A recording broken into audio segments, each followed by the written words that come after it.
Hello সবাইকে, আসসালামু আলাইকুম। আজকে আমাদের লন্ডনের দ্বিতীয় দিন। আমরা আজকে চলে যাচ্ছি লেগোল্যান্ডে। তো আমরা আসলে যখন টিকিট করেছি, আমরা ফ্রান্সে থাকতেই টিকিট করে এসেছি, তো বুঝতে পারিনি এটা লন্ডন থেকে এতটা দূরে হবে, একদম সেন্ট্রাল লন্ডন থেকে। তো আমি মোটামুটি একটা বলে দেই কিভাবে আমরা যাচ্ছি। আমরা ছিলাম ডিস্ট্রিক্ট লাইনের অ্যালগেট স্টেশনে, আমি নামগুলো লিখে দিব। সেখান থেকে আমরা ভিক্টোরিয়া স্টেশনে এসে নেমেছি, বেশ কয়েকটা স্টেশন ছিল। তো সেখান থেকে এখন আমরা কোচ একটা বাস আছে যেটা একদম লেগোল্যান্ড পর্যন্ত যায়, তো সেখানে যাব। তো বাসেও প্রায় 1 ঘন্টার বেশি সময় লাগবে। আমরা অলরেডি অনেকটাই দেরি, আমাদের এখন বাজে কয়টা, প্রায় 12টার মতো বেজে গেছে। খুব সকালে বের হতে পারলে আরও ভালো হতো, তারপরও ব্যাপার না, যেহেতু আমরা জানতাম না তো কিছুটা দেরি হতেই পারে। দেখা যাক, আমি বাকি যা দেখছি, কোথা থেকে কিসে উঠছি, ট্রান্সপোর্ট যদি চেঞ্জ করতে হয় সেটাও আমি বলে দিব। ভিক্টোরিয়া মেট্রো স্টেশন থেকে বের হয়ে কোচ বাস যেখানে ছাড়ে সেখানে আমাদের যেতে সময় প্রায় 6 মিনিটের মতো লেগেছিল। আর এই কোচ বাসের লাস্ট স্টেশন হলো লেগোল্যান্ড। ভিক্টোরিয়া থেকে লেগোল্যান্ডে পৌঁছতে 2 ঘন্টা সময় লাগে।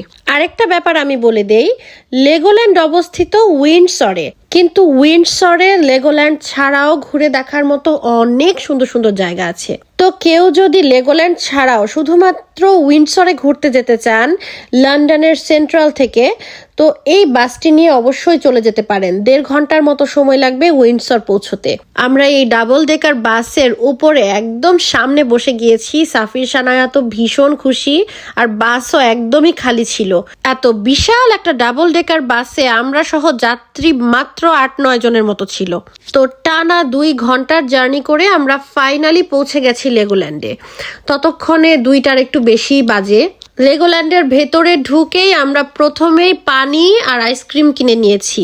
বাসে বসে থেকে থেকে এত বেশি পিপাসা লেগে গিয়েছিল, আমরা তো আর বুঝতে পারি নাই এত বেশি সময় লাগবে, তাই অত বেশি পানি নিয়েও উঠি নাই।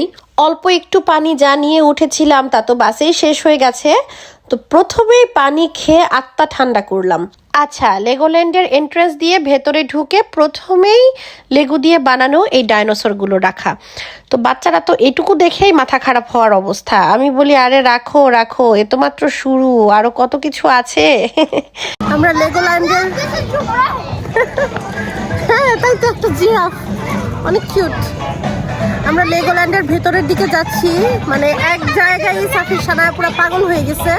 সারা পার্কে এমন লেগো দিয়ে বানানো অসংখ্য স্ট্যাচু। সাফির সেখানকার মিউজিকের তালে তালে নাচতেছিল, কিন্তু আমি মিউজিকগুলো বন্ধ করে দিচ্ছি। কোনো রকম কপিরাইট ইস্যু আমি চাই না, নো নো নো। এখানে সিঁড়ির 2 পাশে 2টা স্লাইড করে দেওয়া আছে, বাচ্চারা স্লাইড দিয়েও নিচে নেমে আসতে পারবে। লেগোল্যান্ডে প্রথমেই আমরা যেই হলের মধ্যে ঢুকলাম, এটার নাম হচ্ছে বিল্ড এ রেস। আর বিল্ড এ কার হলের ভেতরে ঢুকে প্রথমেই রাখা ছিল একটা ফেরারি। এই হলটা মেইনলি ছিল গাড়ি বানানোর জন্য। ভেতরে অনেক অনেক পার্টস দেওয়া, লক্ষ কোটি ছোট ছোট ছোট ছোট লেগোর পার্টস দেওয়া আছে, সেগুলো দিয়ে নিজের পছন্দ মতো গাড়ি বানাতে হবে। ইভেন ইনস্ট্রাকশনও দেওয়া ছিল কিভাবে গাড়িগুলো বানাতে হবে। এত ক্ষুদ্র ক্ষুদ্র পার্টস খুঁজে বের করে একটা গাড়ি বানাতে আধা বেলা তো অ্যাটলিস্ট সময় লাগবেই। সাফির কোথাও থেকে একটা অর্ধেক বানানো গাড়ি খুঁজে পেয়েছিল, তার মধ্যে আরো কিছু টুকটাক পার্টস লাগিয়ে নিয়েছিল। সেখানে আর বেশিক্ষণ দেরি না করে আমরা পাশে আরেকটা হলে চলে আসলাম, এর নাম লেগো স্টুডিওজ। আমাদের একটা 4D গ্লাসেস দেওয়া হলো, এখানে সিনেমার মতো কিছু একটা আছে, এখনো জানি না, ভেতরে গিয়ে দেখি কি অবস্থা। এটা ছিল একটা হল, আর এর মধ্যে একটা 4D মুভি দেখিয়েছিল। আমরা না বুঝে থিয়েটারে ঢুকে গিয়েছিলাম। একটা মুভি হলো 4Dতে, এত মজার ছিল কি বলবো। ওখানে ভিডিও করা একদম নিষেধ ছিল, তাই কোনো ভিডিও করিনি, তবে খুবই এনজয় করেছি। তারপর ঘুরতে ঘুরতে আরেকটা হলের মধ্যে আসলাম, সেখানেও লক্ষ কোটি এমন ছোট ছোট লেগো দেওয়া ছিল, যে যা খুশি বানাচ্ছে মনের খুশি মতো। আর হ্যাঁ, আমরা সেখানেও বসতে পারলাম না, পার্ক বন্ধ হয়ে যাবে 6টায়। আমাদের হাতে একদম সময় নাই, যতটুকু পারি এর মধ্যেই দেখে শেষ করতে হবে। এর মধ্যে একটা দোকান থেকে পাভেল আবার কিছু সুহুস কিনে নিয়েছিল। সুহুসকে ইংলিশে বলা হয় চুরোস, আর খেতে তো ভীষণ মজা। কিন্তু পাভেল এবার সুগজ নিয়েছিল হোয়াইট চকলেটের সাথে। হোয়াইট চকলেট, তার উপর আবার ব্রাউন সুগার, এত বেশি মিষ্টি ছিল যে সুগজের আসল মজাটাই নষ্ট হয়ে গেছিল। এরপর আমরা বেশ কয়েকটি রাইডে উঠেছি। প্রথমেই ছিল এই ডাইনো কোস্টার, এটা একটা ছোট্ট রোলার কোস্টার ছিল। তারপর উঠেছি এই ডুপ্লো এয়ারপোর্ট রাইডে, এটা একটা ছোট ছোট হেলিকপ্টারের মতো রাইড ছিল কিন্তু অনেক বোরিং ছিল। তার পাশে বাচ্চাদের জন্য আবার একটা প্লেগ্রাউন্ডও ছিল, খুবই সুন্দর।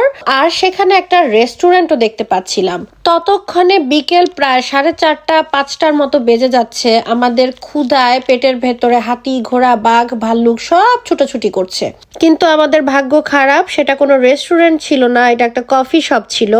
সেখানে শুধুমাত্র কফি, আইসক্রিম এসবই পাওয়া যাচ্ছিল। তো আমরা কিছু না খেয়ে রাইডে উঠতে থাকলাম। এখানে একটা রাইড ছিল ফেরি টেল ব্রুক, আমাদের সবার পরিচিত সব ফেরি টেল গুলোকে নিয়ে একটা বোট রাইড ছিল এটা। তারপর উঠেছি আমরা ট্রেনে। এই ট্রেনটা পুরো পার্কটার চারপাশটা ঘুরিয়ে দেখিয়েছে। এই ট্রেনে পাভেল উঠে নাই, সে খাবার খুঁজতেছিল তখনও। এই ট্রেনটা আমাদের পার্কের চারপাশটা পুরোটা ঘুরিয়ে দেখিয়েছিল এবং চারপাশে অনেক ছোট ছোট লেগো দিয়ে বানানো স্ট্রাকচার ছিল, সেগুলোও ঘুরে দেখলাম। রাইডগুলোতে কি কি দেখলাম সেগুলো আমি ফেসবুকে আর ইউটিউবে শর্টস আকারে আপলোড করে দিব, দেখে নিতে পারেন। ট্রেন থেকে নেমে সানায়ার জন্য আবার একটা আইসক্রিম কেনা হলো। ও যখন বুঝতে পেরেছিল পার্ক বন্ধ হয়ে গেছে তো তখন খুব কান্নাকাটি শুরু করেছিল, আসতে চাচ্ছিল না। তাই একটা আইসক্রিম দিয়ে তাকে শান্ত করা হলো। আমার যে ভাই মেজাজটা খারাপ হচ্ছিল, আইসক্রিম শপ খোলা রাখলো, একটা রেস্টুরেন্ট কেন খোলা রাখতে পারলো না আর একটু বেশি সময়ের জন্য? আর আমার দুঃখ তো এখানেই শেষ না, বলতে পারেন মাত্র শুরু। আমরা যখন পার্ক থেকে বের হয়ে যাব, হেঁটে এক্সিটের দিকে যাচ্ছি, তখন দেখলাম আরো কত কিছু দেখার বাকি ছিল, অনেকগুলো রাইড বাকি ছিল। লেগোল্যান্ড যে একটা এত বিশাল অ্যামিউজমেন্ট পার্ক হবে এইটা আমার ধারণার বাইরে ছিল। আর এখন যে দেখতে পাচ্ছেন অনেক ছোট ছোট করে মিনিয়েচার করে বিভিন্ন স্ট্রাকচার বানানো, এই সব কিছু লেগো দিয়ে বানানো। দুনিয়ার যত সুন্দর সুন্দর বড় বড় স্ট্রাকচার আছে সব কিছুর মিনিয়েচার ফর্ম এখানে আছে। সেই সব কিছু আমি শর্ট আকারে আপলোড দিব। আচ্ছা, এরপরে আমরা একটা সুভিনির শপ লাকিলি খোলা পেলাম, কারণ যেখানেই যাই একটা সুভিনির যদি না নেই তাহলে কি হয়।